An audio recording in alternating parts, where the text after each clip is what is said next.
I'm like, what? A bird on the roof. Okay. Hi guys. Don't mind my crazy hair. You know, it's the morning time. I wanted to share or start sharing with you guys what my spiritual practice looks like, or my sadhana, my daily devotional practice, or as much as I can. Like, I'm not gonna lock myself down to posting videos all the time about this, but as much as I resist social media and electronics and having to kind of keep up with what's happening with technology, I know that there's a need and for people to kind of connect with those who are like-minded individuals. And so part of my my growth is to actually put more of myself out there as a teacher and a guide for those who are wanting to grow a little bit more. And so anyways, so I thought I would start sharing this with you and show you what it looks like and share you some of the wisdom that I come across, and hopefully you like it and you'll share it with those who may be needing that also. But today, I ran across this part of my practice is that I'm going to go back over all the books that I have learned from over the years and kind of look at it from a different perspective. And so the first book I pulled up was the Bhagavad Gita, and I had this marked off, and I was like, okay, what did I mark this off for? And so it's chapter 6, the practice of meditation, and I want to read it to you. It says, not those who lack energy or refrain from action, but those who work without expectation of reward to attain the goal of meditation. Theirs is true renunciation. Therefore, Arjuna, you should understand that renunciation and the performance of selfless service are the same. Those who cannot renounce attachment to the results of their work are far from the path. For aspirants who want to climb the mountain of spiritual awareness, the path is selfless work. For those who ascended to yoga, the path is stillness and peace. When a person has freed himself from the attachment of the results of work and from the desires for the enjoyment of sense objects, he ascends to a unitive state.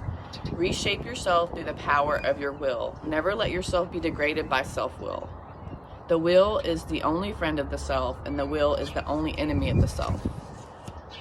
To those who have conquered themselves, the will is a friend, but it is the enemy in those who have not found the self within them. And so, just thinking about this, reading back over it, I'm like, that's so true. Like, a lot of us come to yoga, and especially as teachers and guides, we're always trying to preach the benefits of these things. And really,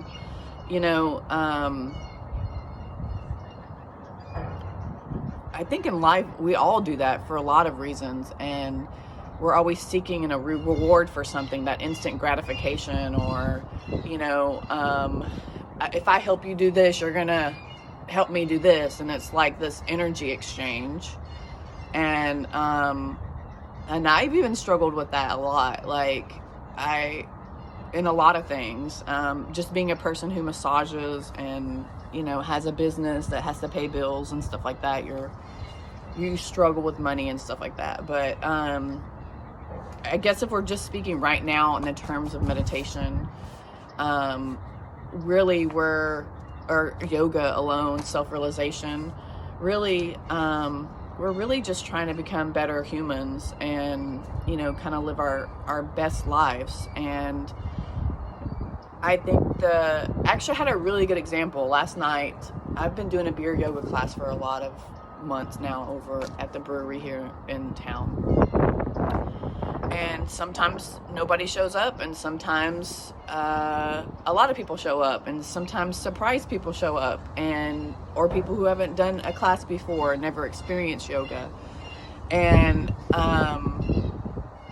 it was a really meaningful class last night. It was some ladies that I've been friends with and working with for some time, and they expressed their happiness and how they feel after the class, and that meant a lot to me. And I didn't expect that. This is just something that I've been doing for a while, trying to build the class, and I thought that was freaking awesome. Like, it made me feel good in my heart, and it was something that I wasn't expecting. It's just something that I do because I know, and I enjoy the class myself, and I'm just like, if this reaches people, it reaches people. If not, it's I've even reached some kind of backlash from some of the other yoga studios and people who don't understand like beer and yoga, or all these little side subgenres of yoga.